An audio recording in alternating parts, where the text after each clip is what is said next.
Welcome to RAIN, the Real Estate Investor Growth Network with your hostess, Jen Josie. Join like-minded real estate investors and accelerate your business towards greatness.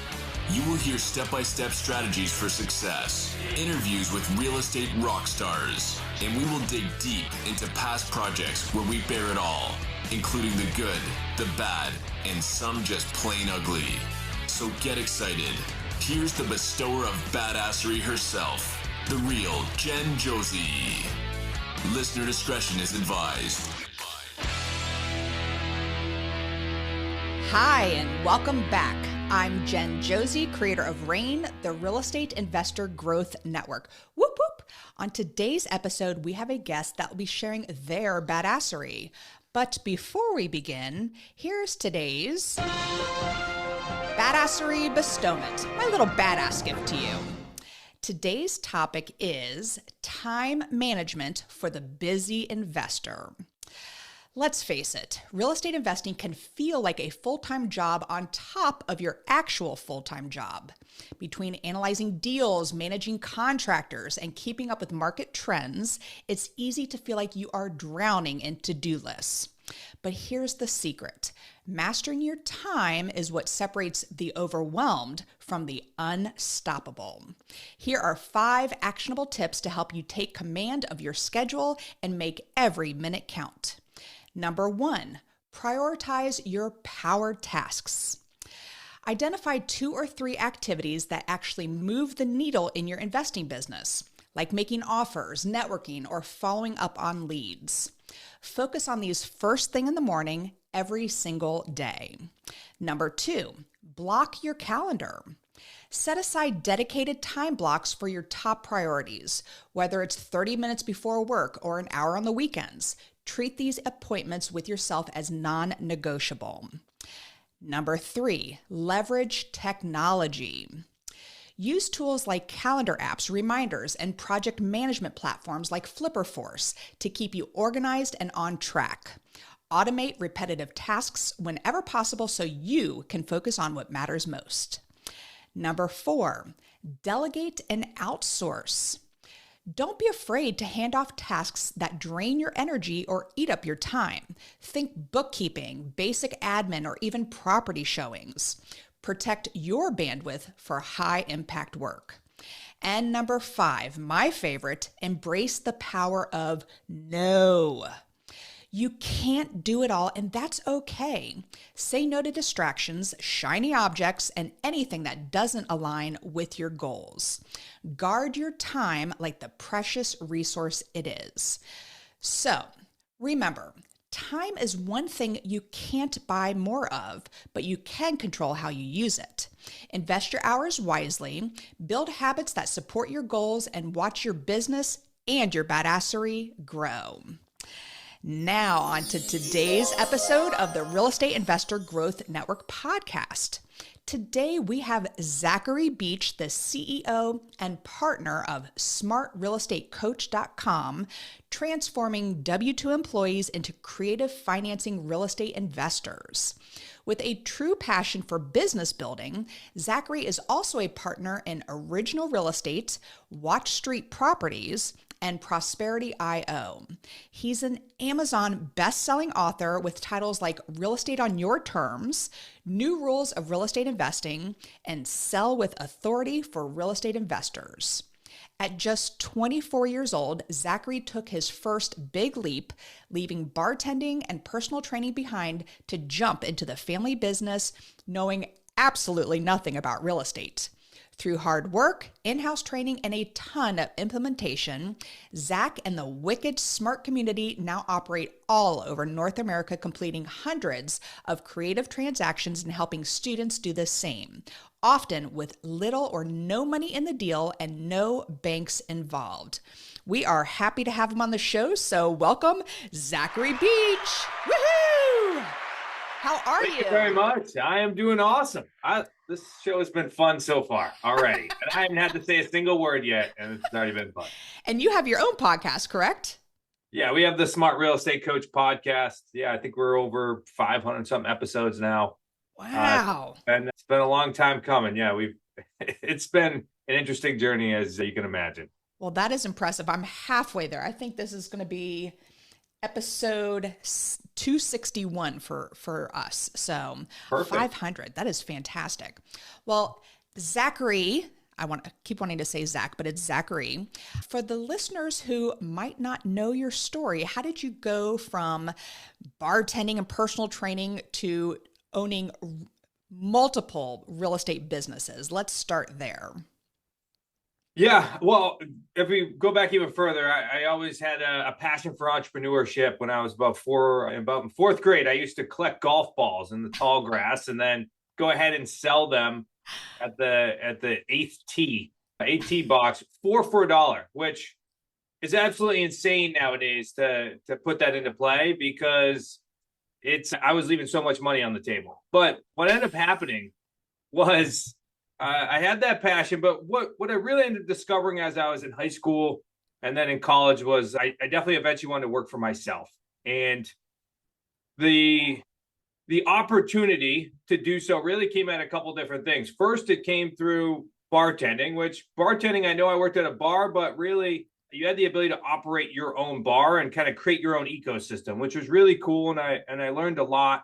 And then I knew I needed to make more money. So I went ahead and started personal training as well. But as you can imagine, you start to get burnt out relatively quickly as you're working late nights and then you're working really early mornings. Oof. So when I was about 24 years old, about 25, when I was been doing it for about 3 to 5 years in there, I approached my father-in-law, Chris. He just kind of got through the 2008 crash. I know you guys had him on the podcast as well.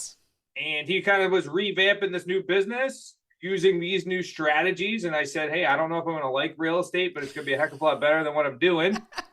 So I threw some more stuff on my plate as the good type A ambitious person I am. And I started making cold calls during the afternoons in between those other 2 gigs.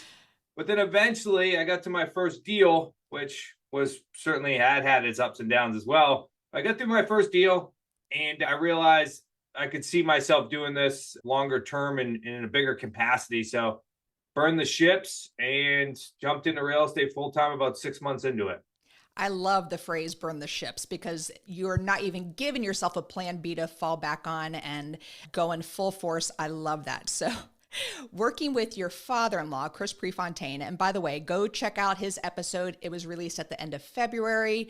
You guys run a phenomenal business, but in line with going from your, being a physical trainer and working as a bartender, what do you think was the biggest mindset shift? Because my listeners are, they're driving to work right now. They're sitting in traffic. It's the grind, and they are so ready to leave their W-2. But what was the mindset shift for you to make that leap and succeed in this industry?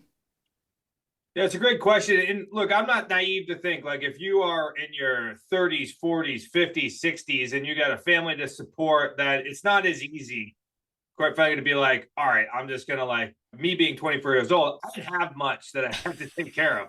I was looking more for a personal change, because I knew I was put here to do something bigger than what I was doing. And I just couldn't foresee myself doing that exact same thing, because I saw everybody that was in the industry, as we called it in Newport, Rhode Island, in the industry. And really you had 2 choices back then. And you either got really ambitious and you became a manager and then eventually probably owned a restaurant, or you continue to kind of go through the free-flowing bartender life. And I just couldn't see myself doing either one of those paths. And eventually I wanted to have a family.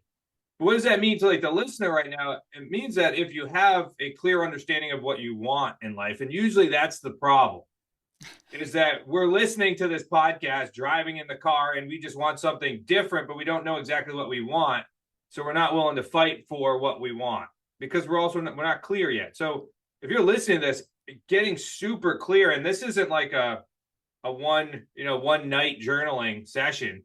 This is months and months and years of work. Like even, going on to this now about 11 years in real estate. I still am trying to refine and get clear. Like I know I've jumped on a plane, just got back from Minnesota last night where I was meeting some clients and helping them build their real estate business. And, landed at midnight. And, throughout that flight, I'm still journaling, still trying to figure out, why did I like this? What about that trip that I liked? What about the trip that I didn't like? So that way I can continue to fine tune it. So from your listeners here, I need to get really clear about what I do want, because you mentioned earlier about time, right? And giving you some tips. And shiny object is a huge thing. And why do we have shiny object? It's because we're not clear about what we want. So we think that everything is going to provide something different or give us a different feeling. And that's usually what we're chasing. We're chasing the feeling.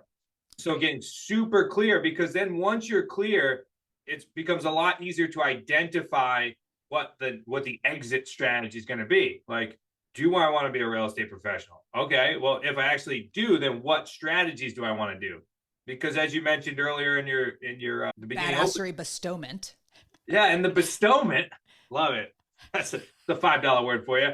And the bestowment, you talked a lot about it becoming a new job, right? It's the full-time job after the full-time job. So if you're going to sacrifice that type of time and effort and energy, you better want to do it, because a lot of us fall into the W-2 job because they expect, the world now expects us to go figure out what we want to study at college when we don't even know what we want to do leaving high school, and then to build a career around it. Well, this is your opportunity to choose your secondary career, your transition career. So now it's like getting super clear on that and then identifying what gets you excited. And then it never becomes a job per se, right? It becomes the exciting thing that we do that's going to eventually produce the income or the results that we want. So I know it probably wasn't the direct answer you're looking for, but clarity is the biggest thing that will help all of us make better decisions. I mean, to me, Zachary, that was the perfect answer, because you are actually talking like a coach, which is why I love having you guys on the show with the Wicked Smart community and the smartrealestatecoach.com, because so many of these gurus out there say, oh, you just got to get a property under contract and sell it and you'll make $10,000 and be a wholesaler and boom, it's that easy. And, but you are starting with where, from page 1 in that journal or whatever you're documenting all your thoughts, and determining your why, determining a goal of what you want in your life. And you're talking like a coach, and I absolutely love it. So I think that was the perfect answer, because a lot of people just hear certain things and they go in all different directions, but it's really what you want in this industry. So thank you for saying that. I thought it was fantastic, and really determining your goal and have laser focus towards achieving that goal, and then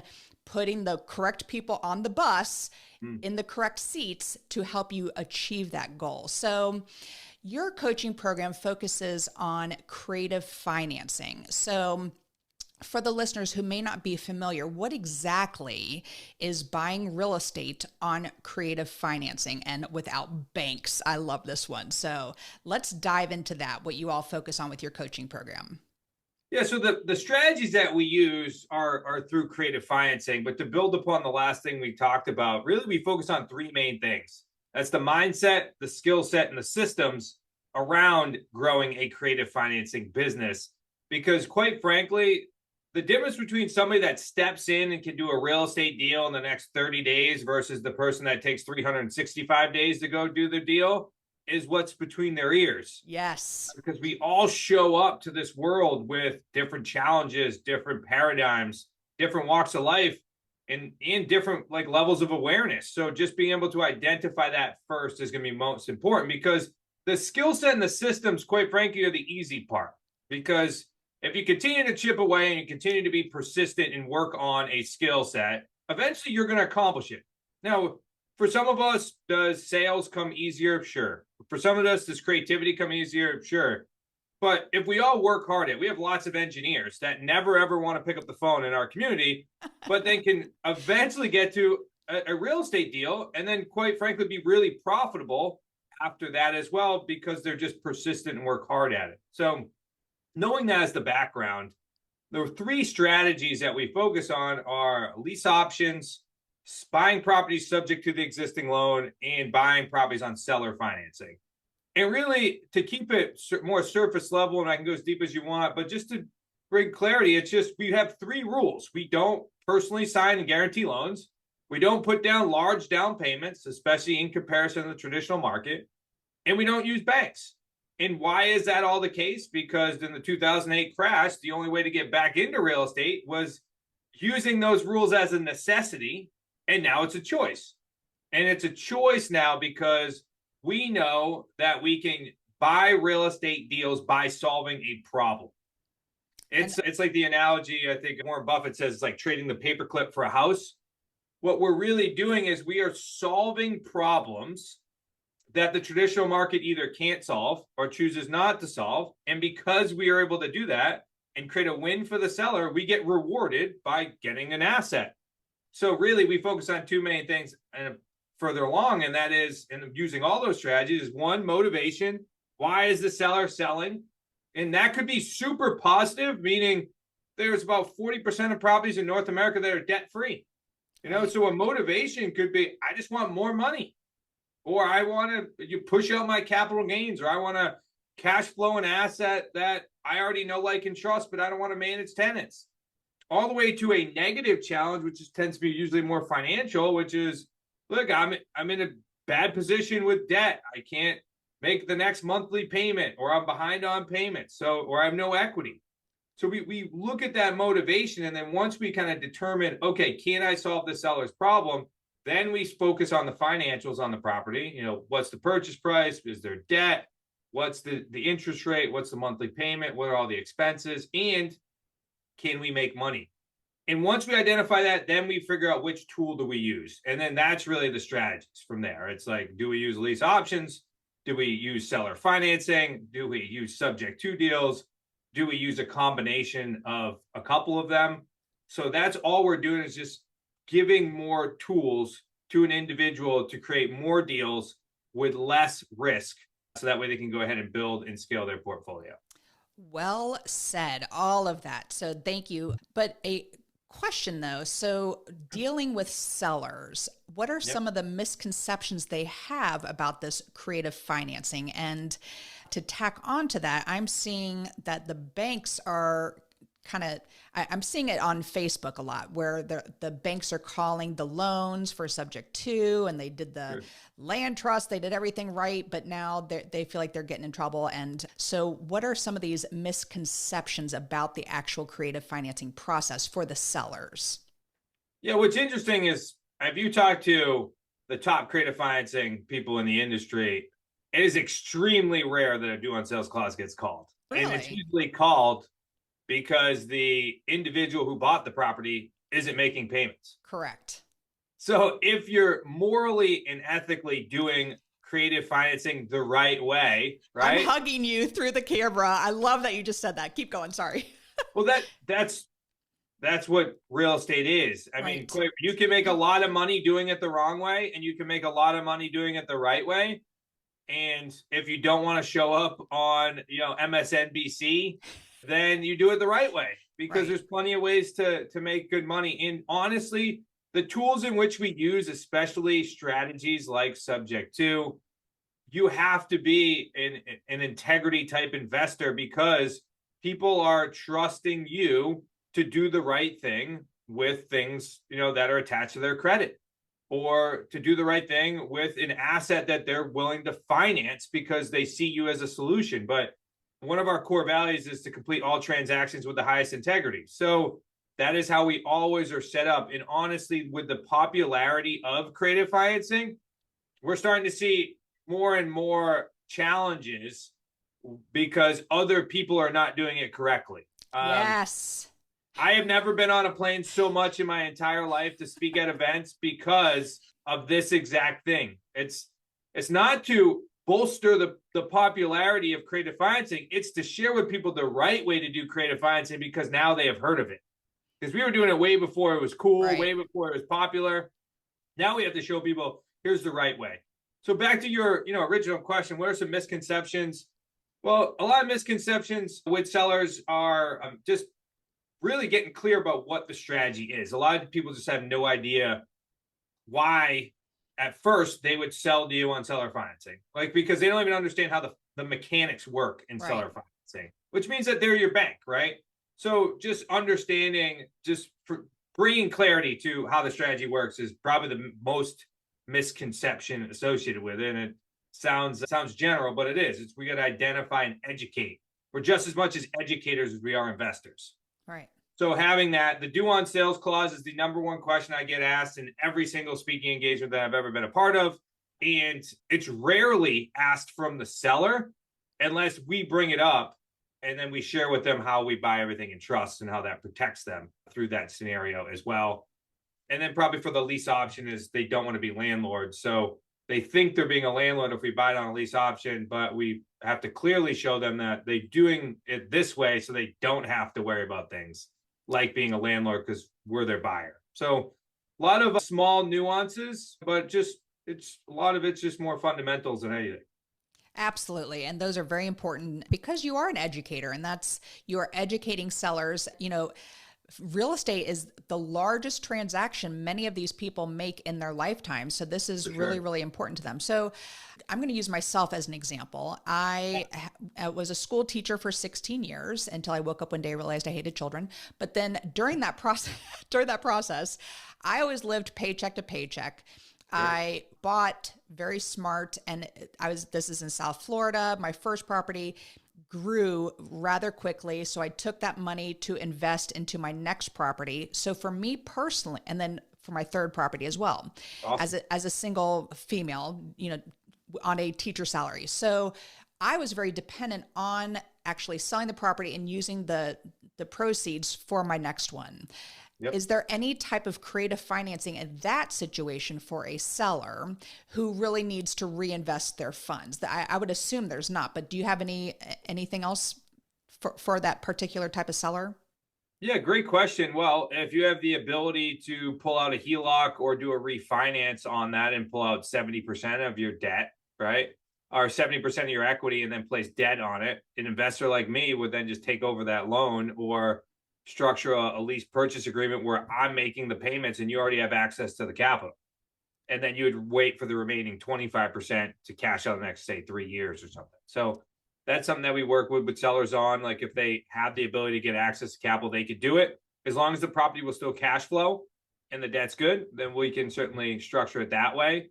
But even more importantly, Jen, like, why don't we just share with you how to get into these deals without putting out all your money and having to cash it out? Because I can almost guarantee you that if we could sell it, as we sell a majority of our properties on rent to own, if we could sell that asset on rent to own, you probably would get a significantly higher rate of return on that property over the course of a couple of years, as long as you don't need that money. Or without getting too technical, you go ahead, do a refinance, pull out as much money as possible, place a tenant buyer in the property at that point in time, because now you probably have received 70% from the bank, 10% plus from the tenant buyer, and then you have 20% of equity left in the deal for when you get cashed out, plus you're cash flowing the asset during that whole time frame. So now you create passive income versus all active income. Thank you for that answer, because so many people hit that wall and they just don't know where to go from there. So I love that you have options for those type of sellers, which is a lot of, a majority of the people who are in those they're investing it in the next property. So, well, Jen, you bring up sorry to cut you off. You bring up a great point. That's why a lot of people are coming to the creative financing strategies nowadays, because they eventually run out of the 20% downs to get into assets. Right. Because that's a very slow process, especially if you're trying to accumulate enough income to retire or to exit your current W-2 job or to build a different lifestyle. As if we're buying these things or doing like one flip at a time, and we all know flips always take longer than they are supposed to. So now you might be able to do one every 6 months if you're managing it yourself, if you're using your own capital, or if you're buying holds. You're trying to buy one door a year for $300 in passive income. It starts to become such a slow process that if you didn't start planning when you were 21 years old, you're probably not retiring off of real estate right away. Right. Unless you look at other strategies, like, do I want to start raising capital? And a lot of people that are working, say, full-time jobs and maybe this is maybe their 1 to 10th deal, aren't super comfortable with using other people's money at this point. So then they just go back to the strategy that they were using, where I'm going to use my own money, and now I'm putting all my own money at risk, and I'm personally guaranteeing all the debt. So it's like, now let's look at alternative methods like creative financing, where you can get into these deals without as much money. You can spread out that dollar much longer, and then you can use rent to own to accumulate cash now, monthly income, and profits in the future as well. I was just on a coaching call yesterday where they were so afraid to use other people's money and to leverage. And I'm like, hold on to your money, for in case something happens, because just like you said, construction projects never finish when they say they are. They always are running longer, etc. So before we move on to the next section here, can you share a real world example of someone in the Wicked Smart community that did a amazing deal where they were able to use creative financing? Oh yeah, for sure. We have he's actually one of our coaches now, but Rick is his name. He's up in New Hampshire. He was a defense contractor for 30 years. And prior to that, he was in the military in a submarine, which, and when he tells me stories, I just get like the heebie-jeebies. I couldn't imagine being stuck in a submarine for 6 months, time out to sea.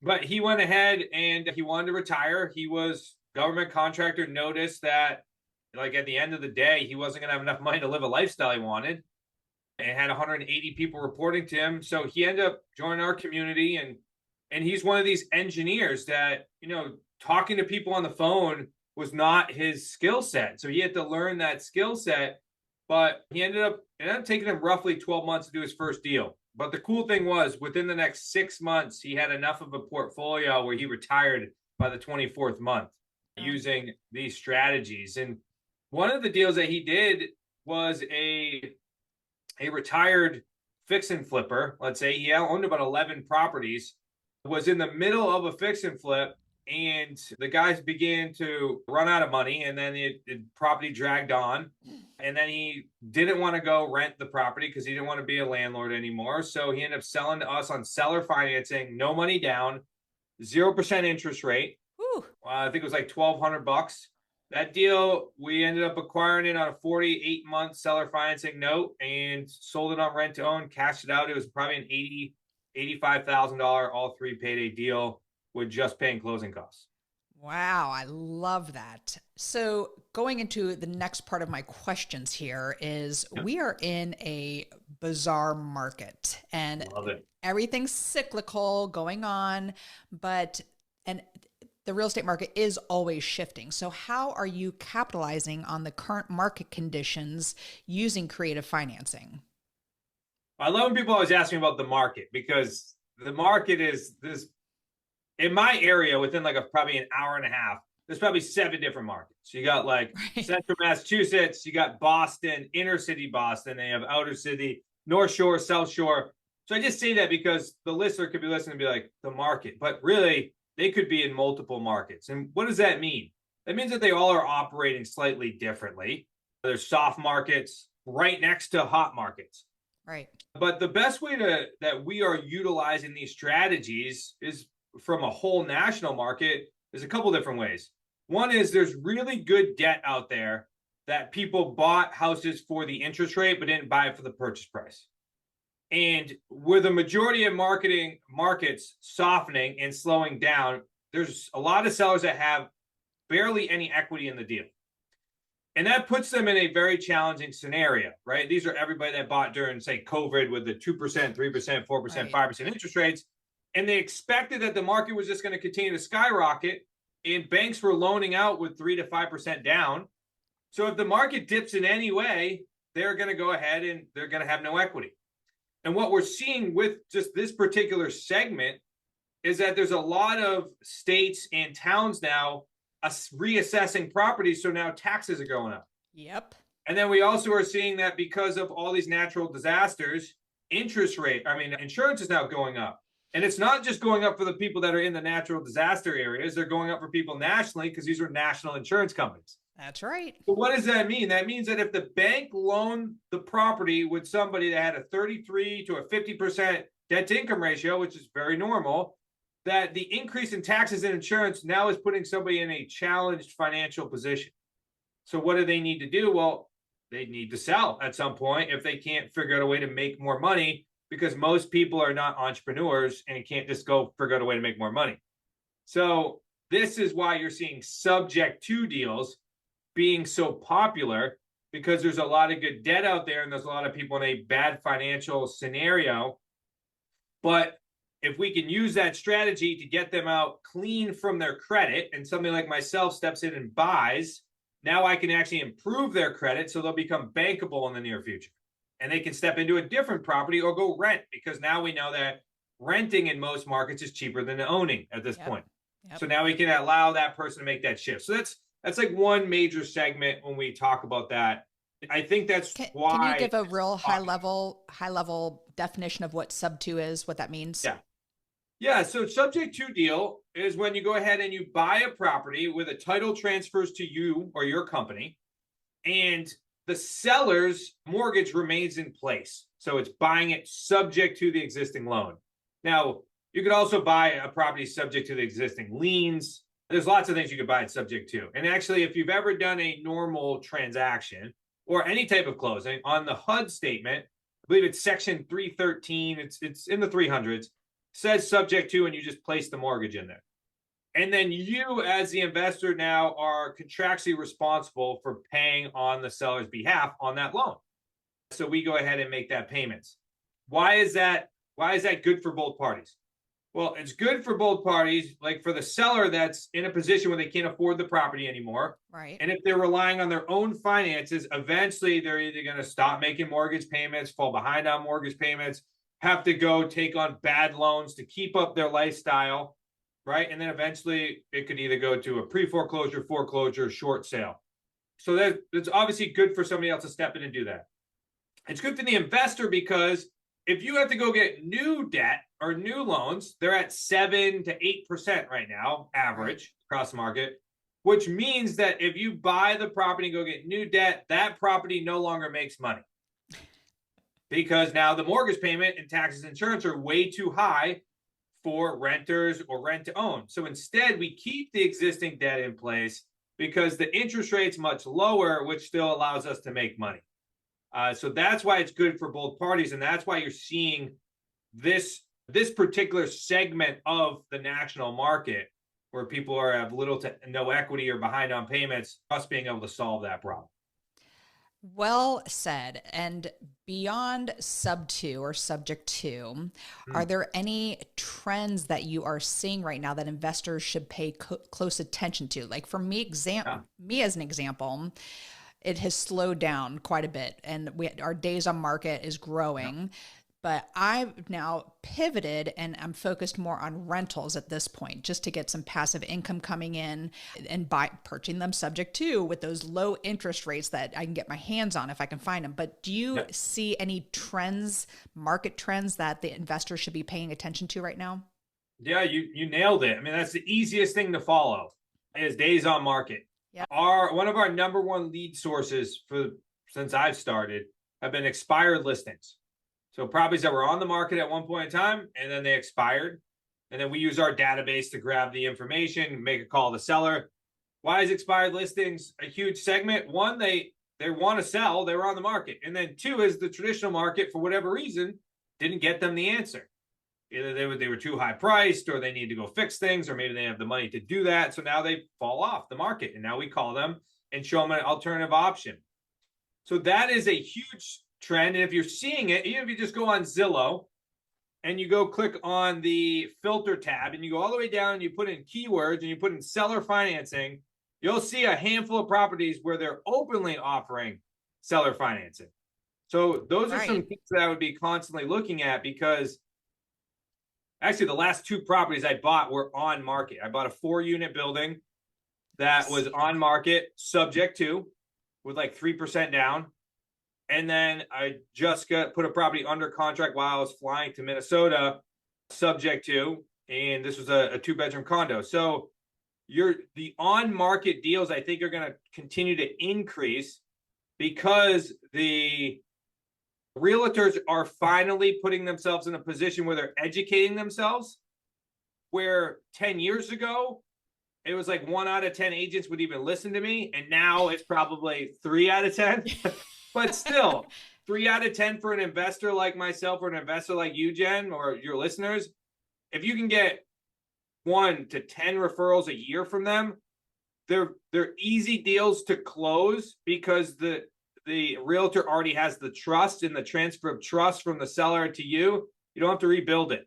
It's usually like a 1-call close or, a little bit of paperwork, and then you get the property under agreement. So that's a massive trend that we're seeing across our community is buying deals on market just as much as buying deals off market, because huge. The agents, they got to figure out a way to get paid at this point. And if properties are constantly sitting on the market for a long period of time, they're going to lose a lot more listings than they originally were prepared to lose. So they need to find alternative options. So creative financing investors are going to be key in this, because now they become the Swiss Army knife to kind of solve all problems that the other people can't. Yeah, and I'm so glad you brought that up, because there are many agents out there that are getting left behind because they're not jumping on this creative financing bandwagon. So I just want to reinforce, if the listeners out there, if you are looking for properties, put it in your keyword search, seller financing and things like that, because they will come directly to your inbox if you have a realtor who is doing some searches for you, some alerts for properties coming up. So I just wanted to reinforce that, and very, very good point. And if I have any agents listening, you all need to get creative, because I know your clients are struggling right now, not being able to sell some of these properties. And it's a great way to kind of pivot and still get that off the books. So last part here in the first part of the podcast is you are a Amazon best-selling author. Congratulations. And what was your main reason behind writing these books? Yeah, it's a great question. I mean, I wouldn't consider myself a writer either. I'd rather more of a talker, I guess.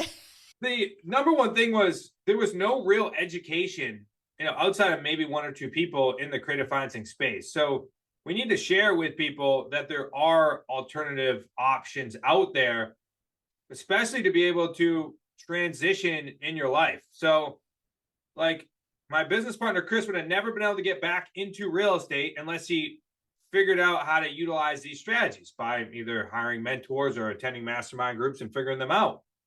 So we knew that if we could then be a beacon in that aspect of sharing with people like, hey, there is another way. You just have to go ahead and figure out how to work these skills, because creative financing, in my opinion, is just as much a skill set as is an investment strategy. Right. You have to be able to communicate properly and understand problems, and then be able to know what tools you have in your tool belt to kind of create and artistically put together a deal, knowing that there's a handful of constraints, and then you have to figure out a way to make it work. So we just want to share with people how those strategies could work and how they could affect their lives, because they certainly affected my life for sure. Absolutely. And another tool in that tool belt, I'm glad you brought that up, because, when people put up their blinders and only do certain ways, you're leaving so much on the table there. So my last question for this first part here is, so for the listeners who are on the fence about taking action, what's one thing that they can do this week to move closer to that first deal? Great question. I mean, I would love to give away our Amazon best-selling book, because education and knowledge and awareness is the biggest thing. So huge. If you wouldn't mind, you just got to go to wickedsmartbooks.com/Jen. That's wickedsmartbooks.com/Jen. That's Jen with 1 N, by the way. Yeah, 1 N, Jen. 1 N, Jen. All right. So wickedsmartbooks.com/Jen, and just type in your information and we'll ship you out our Amazon best-selling book with a couple others for free. So we know that education, elevates your awareness. And then once you're aware of it, it's almost like the Matrix. Like it's like the blue pill, the red pill. And as soon as you take the red pill, and you won't be able to look at deals the same anymore. You're right. going to have to look at them creatively and then make it offer creatively. And then for some reason that doesn't work, then go use banks or cash if that's what you truly want and you truly want that deal. So wickedsmartbooks.com/Jen. And how do they find the coaching program, all that fun stuff? Let's give a shout out. Yeah, if you go to smartrealestatecoach.com, you can go ahead and find out all the information on our website. You can also follow us on YouTube, which we've been doing this now for 6-7 years. smartrealestatecoach.com/YouTube. We're on all the major platforms, but that's a great way to educate yourself. And grab the books, and our team will reach out and be in touch with you.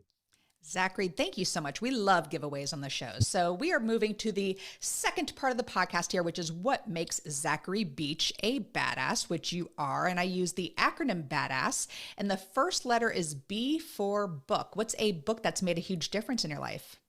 You Were Born Rich by Bob Proctor. Oh, I'm Bob Proctor? Is that the guy from The Secret? Am I thinking Yes. Yeah, he's one of the guys from The Secret. They have the Gallagher Proctor Institute. He just passed away like last year, but huge influence on my life. I've been to a whole bunch of his events, and being able to think differently, because I come from a single mom where the money never made it to the end of the week. Yep. And I've had to make some drastic paradigm shifts. So he's an amazing person to follow, books to read, and I think it'll drastically shift your mindset. I love that. And I'm a big Jack Canfield fan. So also was on The Secret. That's why I was like, oh, Bob Proctor. I know who that is. All right. The first A in badass is for advice. You have given us excellent advice today, but what's the best piece of advice you've ever received? Yeah, it's hard to break it down into like one piece of advice. Right. But what I've been following recently, because I'm a type A personality, super goal driven, and I tend to focus more on the outside world than the inside world. So a big piece of advice was that if you change what's going on the inside, the outside will drastically change as well. And it's way easier said than done because you're like, I just want to change everything around me. But the focus on consistently, journaling and identifying what's going on in my inner world always brings about a much, much better, much calmer outside world. Journaling is so huge. I used to hate it, and now it's just part of my morning routine, and it makes everything work, because you're putting your thoughts on paper, and it kind of slows it down a little bit for someone like myself. So I love journaling, and thank you for saying that. I could never get my husband to journal, but anyway, so thank you for being representative of the male community and be proud of journaling. All right. The D in badass is for drive. What drives you to be successful? Changing my family tree. It's the big thing that I focus on a lot. I mean, I'm always wanting to build more wealth and make a bigger impact, but especially as now I have a 5 and a 7-year-old, I find sometimes that even just changing the family tree is just trying to say the right thing or try to act the right way. So that way they emulate. I wish I was better at it, but I'm working on it. Fantastic. And they are lucky to have you. All right. The second A in badass is for aspiration. I'm a big goal setter. So what is a goal you are currently working on? Yeah, utilizing our strategies of creative financing along with raising private capital to take on bigger projects. I've been doing single family homes for a very long time. We train on single family properties because we sell them rent to own. But if we talked about trends, the amount of creative financing deals popping up in the multifamily space because of the interest rates is a huge opportunity. And with my background skill set in that, and that's so over the next 3 to 5 years, very much including that in our portfolio. I love a good duplex, triplex, and a quad. The other ones you all can keep, but I do love the smaller multifamily. All right. The first S in badass is for systems. What systems do you have in place to help you achieve success? Yeah, if we just went strictly on tools, a good friend of mine has helped us really build out our systems. Damon Remy from REI Black Book. Oh, nice. Friend of mine. And they bring in a ton of AI, and he got me on the AI train as well. ChatGPT is now my best friend, and we talk daily. REI Black Book has helped us really build out our system so that way we could focus on helping the right sellers at the right time and then be able to kind of put everything else into automation at the end of the day. And that's reason number 2 why I like journaling is because ChatGPT is taking over so much. So it still is the words coming from your brain when you're doing journaling. So anyway, I'm on a journaling kick, clearly. All right. I could talk to you all day, Zachary, but the final S in badass is for success. What does success mean to Zachary Beach? Yeah, I think it's the same thing that I'm aspiring to, right? It changes the family tree. So if I can make a drastic difference, not only on my kids, but their kids, I would consider that to be success. Well, I am so very impressed with you. I'm impressed with your organization. I love that you think like a coach and you're inspiring others, and you did so on the show. So thank you, Zachary, for being here today. I really appreciate your time. Hey, this was fun. We're all Absolutely. bad now. Yes, we are. Well, that is all. And thank you for listening. And we will catch you on the next episode. Now go out there and share your badassery. And don't forget, make it a great day. Take care. Bye-bye. Whoop, whoop. Thank you for listening to RAIN, the Real Estate Investor Growth Network. Be sure to subscribe on your favorite podcasting platform so you never miss an episode. If you need more badassery, you can follow Jen Josie by visiting therealjenjosie.com or become a member of RAIN by registering on rainmastermind.com.